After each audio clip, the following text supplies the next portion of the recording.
जी हाँ दोस्तों, अब आपके शहर मुंगेर में खुल गया है एक नया रेस्टोरेंट, द मुंगेरियंस। जी हाँ दोस्तों, द मुंगेरियंस जो खुला है Navtolia Vindwara JRS college gate number 2 के सामने। आप लोगों के बीच जिनको सुनने के लिए आप सभी लोग इस तपती दोपहरी में यहाँ पर उपस्थित हैं, मुंगेर की पावन वसुंधरा माननीय मोदी जी को जय श्री राम।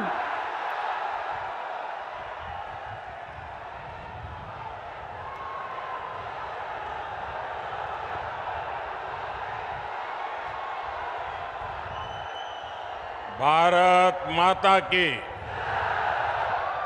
भारत माता की, भारत माता की। चंडिका माई के ई पवित्र धरती के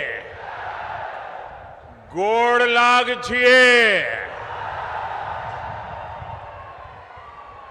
अंगराज कर्ण के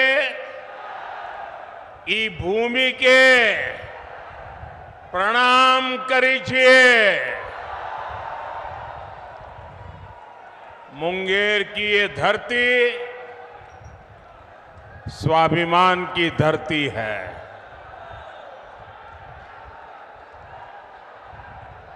विरासत की धरती है। इस क्षेत्र ने भारत की समृद्धि का वो दौर देखा है जिसकी कई बार कल्पना तक मुश्किल हो जाती है।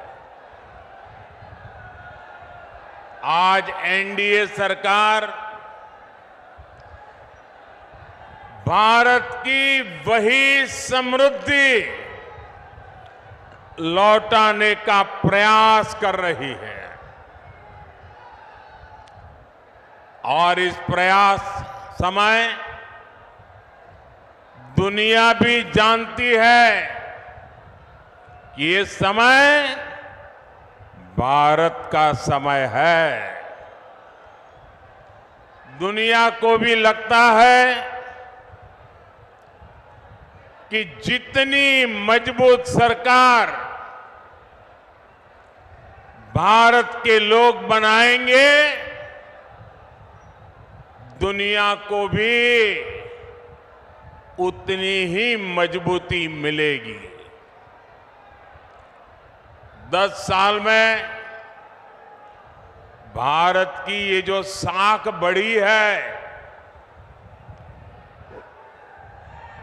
आज दुनिया में भारत का डंका बज रहा है कि नहीं बज रहा है? आज दुनिया के हर देश में हर भारतीय का गौरव हो रहा है कि नहीं हो रहा है? आज भारत का सम्मान बढ़ रहा है कि नहीं बढ़ रहा है? ये किसके कारण हुआ है? किसके कारण हुआ है? किसके कारण हुआ है? किसके कारण हुआ है? ये आपका जवाब गलत है। ये मोदी के कारण नहीं हुआ है। ये सब तो आपके एक वोट के कारण हुआ है। ये आपके वोट की ताकत है जिसने दुनिया में हिंदुस्तान का डंका बजा दिया है। आपने अपने वोट से पहली बार एनडीए की मजबूत सरकार बनाई, मोदी को आशीर्वाद दिया। आज जो दिख रहा है ना, वो आपके उस वोट का परिणाम है। आज भी इतनी विशाल संख्या में आप यहां आए हैं। मैं देख रहा हूं जितने लोग यहां हैं उससे ज्यादा बाहर धूप में दिख रहे हैं मुझे। ये इस बात का प्रमाण है कि मुंगेर, बेगूसराय और खगड़िया भी एक स्वर से कह रहा है, फिर एक बार, फिर एक बार, फिर एक बार। भाइयों और बहनों, लालटेन वाले उस अंधकार युग में जो जंगल राज चलता था, उसको मुंगेर ने सबसे अधिक सहा है। पहले हर कोई यहां से पलायन के बारे में ही सोचता था, लेकिन नीतीश जी, जेडीयू, बीजेपी, इनके नेतृत्व में एनडीए सरकार ने लालटेन के उस अंधेरे से बिहार को बाहर निकाला है। बड़ी मेहनत करके बिहार को बाहर निकाला है।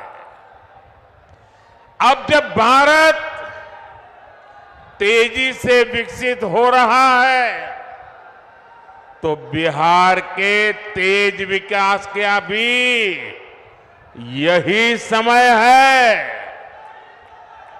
साथियों, आज हम देश में वंदे भारत, अमृत भारत और बुलेट ट्रेन जैसी नई ट्रेनें चला रहे हैं।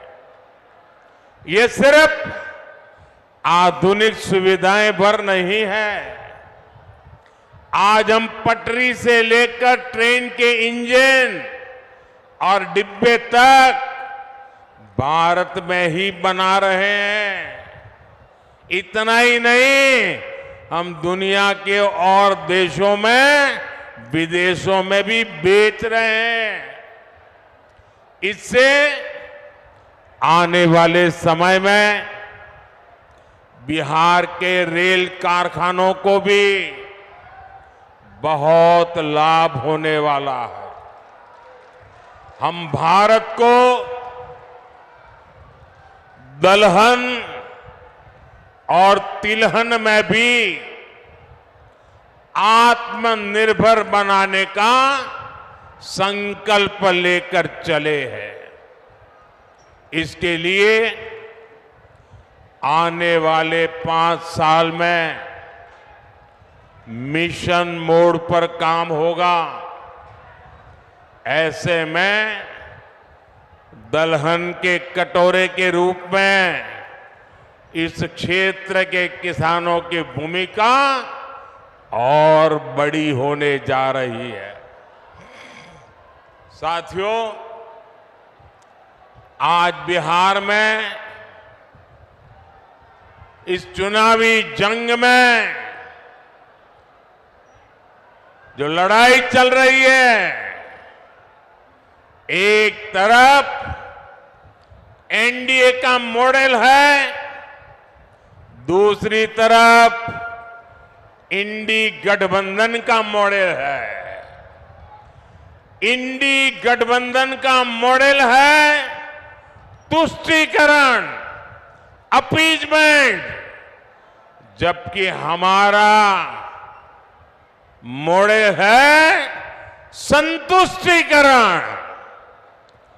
हर एक को संतुष्ट करना, कोई छूट न जाए। जिसके हक का है उसको उसका हक मिलना चाहिए।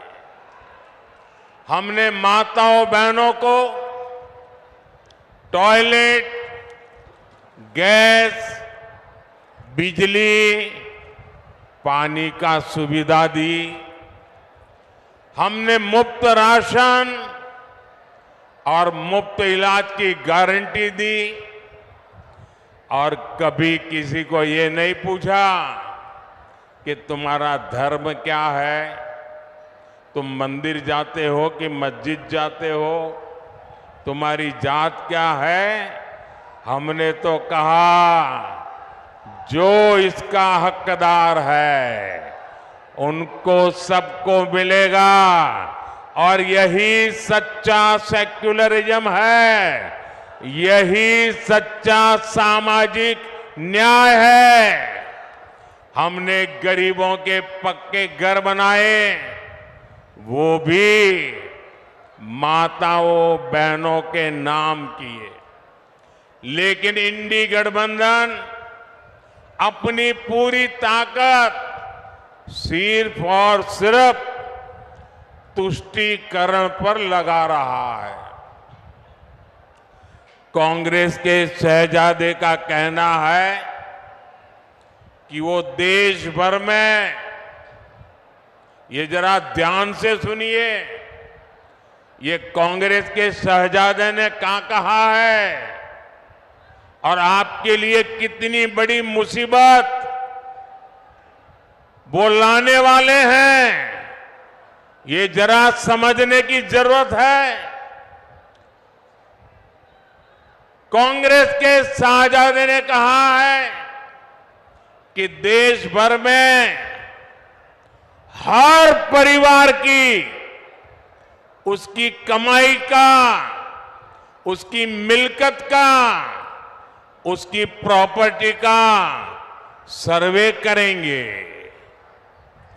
परिवार के पास क्या होता है, कुछ छोटी मोटी बचत होती है, छोटी मोटी गुमटी, दुकान, मकान होता है। हमारी बहनों के पास कुछ जेवर गहने होते हैं, और स्त्री धन तो हमारे यहां बहुत पवित्र माना जाता है, मंगलसूत्र होता है। भ्रष्टाचार करके लोगों को तबाह करने वाली कांग्रेस की बुरी नजर अब आपकी संपत्ति पर पड़ गई है। साथियों, कांग्रेस कहती है कि वो किसानों के घर और जमीन के सर्वे कराएगी और आप पर विरासत टैक्स लगाएगी, और कहते हैं वो एक्सरे निकालेंगे हर एक का, हर परिवार का एक्सरे निकालेंगे। यानी आप अपनी पूरी संपत्ति, आज तो आपके पास जो भी है, मरते समय आप अपने बच्चों को दे देते हैं। कोई लिख करके जाता है या मरने के बाद उनके बच्चों को मिल जाता है। लेकिन अब कांग्रेस ऐसा घोषणा पत्र लेके आई है, कांग्रेस ने ऐसी घोषणा की है कि अब आप अपना खेत खलियान, घर, दुकान जो आपकी मेहनत से बना है, जिसके मालिक आप हैं, अब आप अपने बच्चों को नहीं दे पाएंगे। कांग्रेस का कहना है, शाहजादे के गुरु कह रहे हैं कि अब उसमें से आधे से अधिक कांग्रेस सत्ता में आई तो वो उसको हड़प लेंगे। यानी आपके पास गांव में 4 कमरों का घर है, तो आपके बाद आपकी संतान को 4 कमरे वाला घर नहीं मिलेगा, उसमें से 2 कमरे वो हड़प कर लेंगे। मान लीजिए किसी किसान के पास 10 बीघा जमीन है, कांग्रेस की सरकार बनी तो 10 बीघा जमीन आप वारसे में, विरासत में अपने बच्चों को नहीं दे पाएंगे। 5 बीघा जमीन आपको बच्चों को देनी है, 5 बीघा सरकार में जमा करनी है, ऐसा भयानक विचार लेकर के ये इंडी गठबंधन के लोग आए हैं। और इधर आरजेडी वाले, इतनी चर्चा चल रही है, मुंह पे ताला लगा करके बैठ गए हैं, क्योंकि वो भी मौन रख करके ये संपत्ति का भागीदारी का मजा लेना चाहते हैं। विरासत टैक्स के रूप में कांग्रेस अपनी जो खासम खास वोट बैंक होगी, आरजेडी की अपनी जो खासम खास वोट बैंक होगी, ये जो आपका लूट लेंगे वो उनको बांट देंगे। और इसलिए आज पूरा देश चिंतित है, हर नौजवान चिंतित है, हर बुजुर्ग मां बाप चिंतित है। और इसलिए एक स्वर से देश कह रहा है, कांग्रेस की लूट, कांग्रेस की लूट जिंदगी के साथ भी, जिंदगी के बाद भी, मरने के बाद भी लूटेंगे। कांग्रेस की इस योजना में आरजेडी उसके साथ कंधे से कंधा मिलाकर चल रही है। साथियों, युवाओं को ज्यादा से ज्यादा नए अवसर देना, रोजगार के मौके देना, ये एनडीए की प्राथमिकता है। एनडीए सरकार मुद्रा योजना, स्टार्टअप योजना से नौजवानों को लाखों रुपए की मदद दे रही है। मकसद यही है कि देश के युवा अपने स्टार्टअप शुरू करें, अपनी कंपनियां खोलें, अपने इच्छा अनुसार काम शुरू करें। लेकिन कांग्रेस नौजवानों की सैलरी, उनकी कमाई पर, छोटे उद्योगों पर की कमाई पर भी भारी टैक्स लगाना चाहती है। भाइयों और बहनों, इंडी गठबंधन की दूसरी योजना तो और भी खतरनाक है, और ये भारत के संविधान की भावना के विरुद्ध हमारे पूर्वजों ने महीनों तक चर्चा करके जो हमारा देश का संविधान बनाया, जिस संविधान को बाबा साहब आम्बेडकर ने लिखा, उस संविधान की भावना के खिलाफ, बाबा साहब आम्बेडकर की योजना और विचार के खिलाफ अब वो धर्म के आधार पर आरक्षण लाना चाहते हैं। कांग्रेस कर्नाटका में उन्होंने एक मॉडल खड़ा किया है। मेरे ओबीसी समाज के जो भाई यहां है, ये जरा समझ लें कितना बड़ा भयंकर संकट इनका खेल है। कर्नाटका में उन्होंने एक मॉडल बनाया है। जो अब संविधान का उनका बेईमानी के साथ धर्म के आधार पर आरक्षण लाने की कोशिश की, सुप्रीम कोर्ट ने मना कर दिया, तो अब वो पिछले दरवाजे से खेल खेल रहे। और इसलिए उन्होंने क्या किया, कर्नाटका में ओबीसी को जो 27% आरक्षण संविधान ने दिया है, बाबा साहब आम्बेडकर ने दिया है, भारत की संसद ने दिया है, उन्होंने क्या किया, रातों रात कर्नाटका में जितने भी मुसलमान समाज के लोग हैं,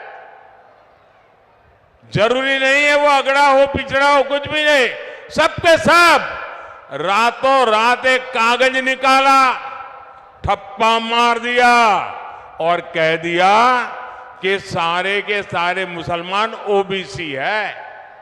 और उसका परिणाम यह आया कि ओबीसी समाज का जो 27% का आरक्षण था, उसका बहुत बड़ा हिस्सा उन्होंने धर्म के नाम पर दे दिया। ओबीसी समाज का आरक्षण उन्होंने काट दिया। अब यही काम वो पूरे देश में करना चाहती है। बिहार में भी ये इनकी कर्नाटका जी फॉर्मूला है।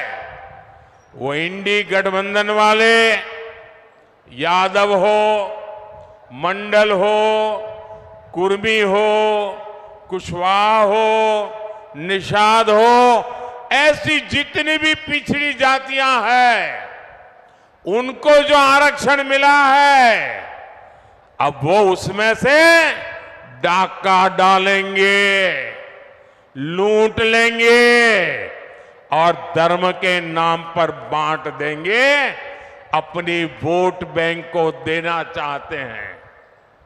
और इसमें भी कांग्रेस को आरजेडी का पूरा पूरा साथ मिल रहा है। ओबीसी का हक लूटने के खेल चल रहे हैं और आरजेडी वाले तालियां बजा रहे हैं।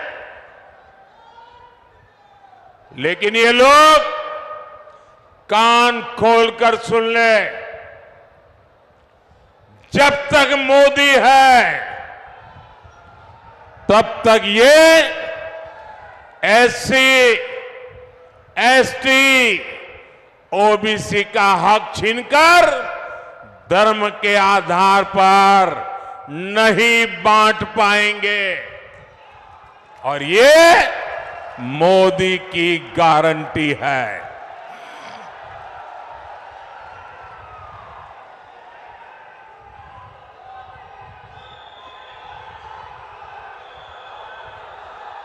साथियों, वोट बैंक की राजनीति के कारण ही कांग्रेस की सरकारों ने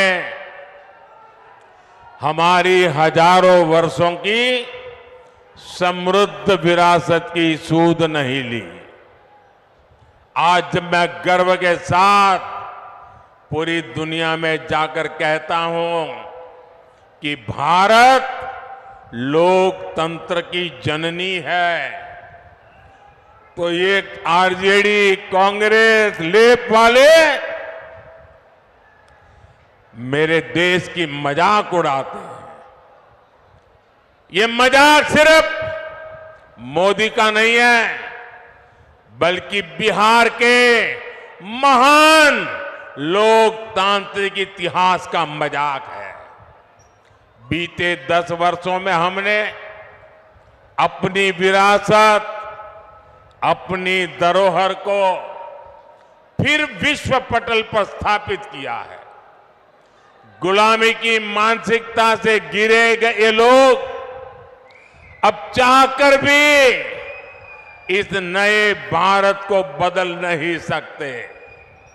आप देखिए, दिल्ली में G20 सम्मेलन के दौरान हमने हमारे देश की, बिहार की महान विरासत, नालंदा विश्वविद्यालय के गौरवमय इतिहास को दुनिया के सामने रखा। आज दुनिया के जो जितने G20 के बड़े नेता हैं, उनके घर में नालंदा के उस विश्वविद्यालय के साथ फोटो है। एनडीए भारत को 21वीं सदी के वैश्विक ज्ञान का केंद्र बनाने के लिए समर्पित है। मुंगेर में विश्व का सबसे बड़ा योग का विद्यालय है। पद्मश्री पूज्य स्वामी निरंजनानंद सरस्वती जी के प्रयासों से पूरे विश्व से लोग यहां योग सीखने आते हैं, लेकिन गुलामी की मानसिकता से भरे दलों ने तो हमारे योग तक को विदेशियों के हवाले कर दिया था। आज पूरी दुनिया जून के महीने में अंतर्राष्ट्रीय योग दिवस मनाती है। उसे मुंगेर को, बिहार को गर्व होना बहुत स्वाभाविक है। साथियों, अब भाजपा ने योग और आयुर्वेद को वैश्विक बनाने के लिए बड़ी घोषणाएं की हैं। एनडीए सरकार योग और आयुर्वेद के लिए विश्व स्तर पर मान्यता देने की, प्रमाण पत्र देने की व्यवस्था स्थापित करेगी। एनडीए सरकार दुनिया के लिए योग और आयुर्वेद के प्रमाणित पाठ्यक्रम बनाने के लिए इससे जुड़े संस्थानों को मदद देगी। इससे योग और आयुर्वेद सेक्टर में हमारे नौजवानों के लिए पूरी दुनिया में अवसर बनेंगे। साथियों, मोदी का एक और मिशन भारत को हमारे छोटे किसानों के मोटे अनाज श्री अन्न को दुनिया में घर घर पहुंचाने का है। बिहार में हमारे किसान बड़ी मात्रा में श्री अन्न उगाते हैं। ये देश के करोड़ों छोटे किसानों की कमाई को कई गुना बढ़ाने वाला है। भाई और बहनों, यहां इस क्षेत्र में तो साक्षात माता सीता जी के निशान है। 500 साल बाद अयोध्या में प्रभु राम का भव्य मंदिर बना है।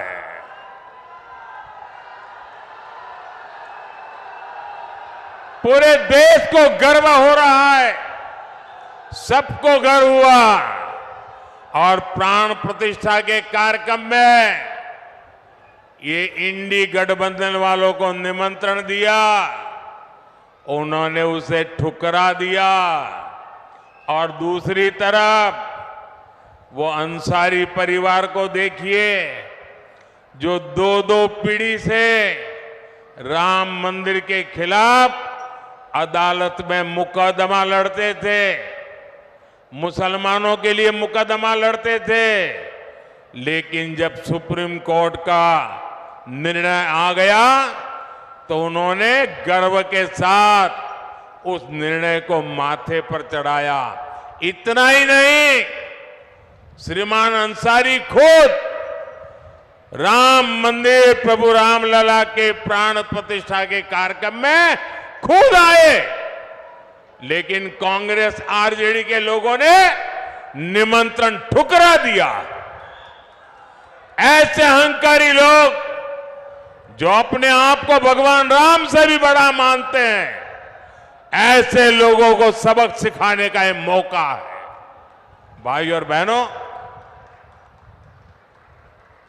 आप सबको ये ध्यान रखना है कि इस बार आपका एक एक वोट भारत के विकास और भारत की विरासत को नई ऊंचाई देने के लिए पड़ने वाला है। और इसलिए मुंगेर से हमारे मित्र श्रीमान राजीव रंजन जी, बेगूसराय से गिरिराज सिंह जी और खगड़िया से राजेश वर्मा जी को हर बूथ पर विजयी बनाना है। कहीं पर 7 मई को मतदान है तो कहीं पर 13 मई को मतदान है, लेकिन हर बूथ पर मतदान के रिकॉर्ड जरूर टूटने चाहिए। जुटेंगे, घर घर जाएंगे, ज्यादा से ज्यादा मतदान कराएंगे, सुबह 10 बजे के पहले मतदान कराएंगे, पूरा कराएंगे। अच्छा, मेरा एक काम करेंगे, ये मेरा काम है, ललन सिंह का नहीं है, गिरिराज का नहीं है, मेरा काम है, करेंगे, पक्का करेंगे। देखिए, घर घर जाइएगा और कहिएगा कि मोदी जी मुंगेर आए थे और मोदी जी ने आपको प्रणाम कहा है। मेरा प्रणाम पहुंचा देंगे, हर परिवार में मेरा प्रणाम पहुंचा देंगे। जब हर परिवार में आप मेरा प्रणाम पहुंचाएंगे ना, तो हर परिवार मुझे आशीर्वाद देगा। वो आशीर्वाद मेरी ऊर्जा है, वो आशीर्वाद मेरी शक्ति है, वो आशीर्वाद मेरी प्रेरणा है। और उस आशीर्वाद को लेकर के मैं पूरी ताकत से फिर से एक बार आपकी सेवा में जुड़ जाऊंगा। मेरे साथ बोलिए, भारत माता की, भारत माता की, भारत माता की। बहुत बहुत धन्यवाद।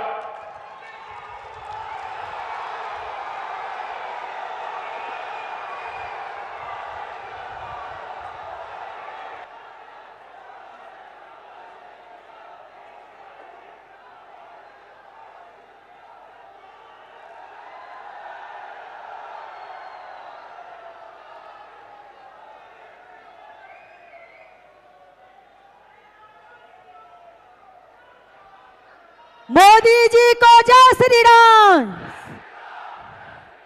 मोदी जी को जय श्री राम, मोदी जी को जय श्री राम, जय श्री राम, जय श्री राम, मोदी जी को जय श्री राम, जय श्री राम, जय श्री राम, मोदी जी को जय श्री राम, जय श्री राम, जय श्री राम, मोदी जी को जय श्री राम। जय श्री राम, जय श्री राम। आप बोलिए।